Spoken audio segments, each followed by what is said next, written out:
Hey, grace and peace, everybody. You saw the thumbnail, you saw the title, so you know what we're about to do. Now, I can't believe we're having this conversation because we've been talking about Tiffany Henyard and what's going on in the village of Dalton and the township of Thornton. There's been a lot of shenanigans, tons of chicanery happening over there in that great little hamlet. The problem is, you would think that somebody like Tiffany Henyard.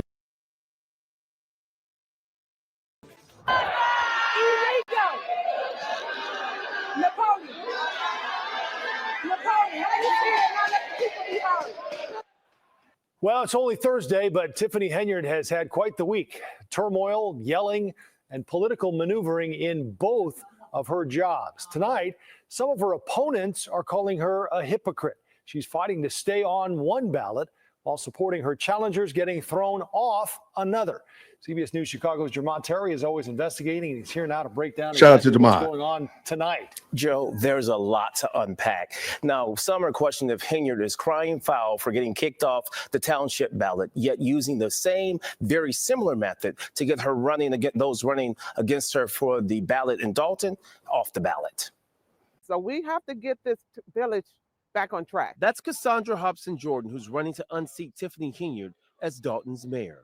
Hobson Jordan and Denasha Harrison formed an independent party, but they hit a snag when someone filed this objection. I mean, nice try, but yeah. The petitioner is DeMarcus Grigley.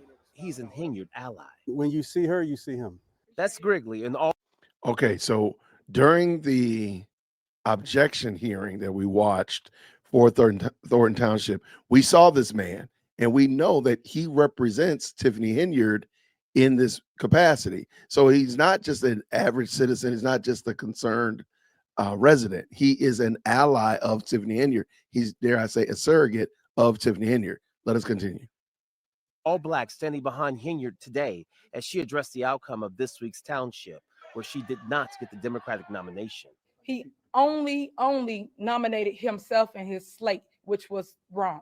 Yet that's the exact reason the petition wants the Dalton Electoral Board to get Hobson Jordan and Harrison, who's running for trustee, off the ballot because they did not file a complete slate. Very hypocritical, being that we just dealt with the situation with the caucus. What was filed against us is not about the people's voice being heard. But who can forget on Tuesday, Henyard pleaded to the caucus chair to let her people speak.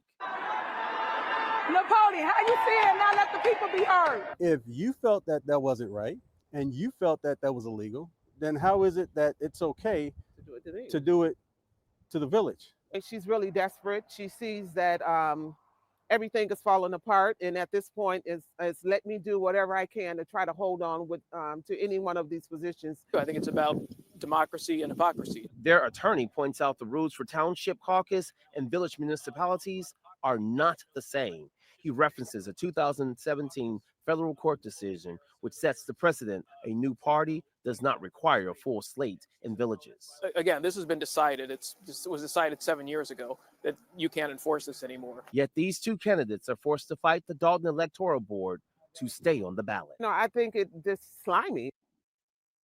Now, the two independent candidates have a hearing for December 16th with the Electoral Board. Their attorney is confident that their names will stay on the April ballots. But remember, Henyard and Trustee Jason House will square off first in the primary election in February of next year. Never a dull moment. Not in Dalton nor Thornton Township these days, Joe. Jermont, thanks very much. That's wild. Okay, so just a little caveat, just something to realize. So, because I know people have heard conflicting dates and times. So Tiffany Henyard and Jason House have to square off in Dalton in February to see who's going to be the one representing the Democratic Party. And I guess maybe there's not even a Republican, and then also the independent going against the independent and then whatever Republican in April. So that's what it is. And so that's where the conflicting dates and times. So in Thornton, there's only an April election because I don't think there's a runoff or anything of that nature because they had the caucus. I think I got it. Well, I just thought it was very interesting that Tiffany Henyard is using the same rule that's keeping her off the ballot, well, attempting to use the same rule that's keeping her off the ballot in Thornton, against the people in Dalton. How hypocritical is that? Let me know what you think down in the comments below. Shout out to Chicago's CBS News. It was a great article and a great report. And I'll see you all real soon. Until then, grace and peace. Take care, everybody. Hit that like for deal with Christian. Yo, for deal with Christian. Smash that bell for DLC. Yo, smash it. Just smash it. Hit that like for deal with Christian. For deal with Christian. Smash that bell for DLC. Yo, smash it. Just smash it. Hit that like for deal with Christian.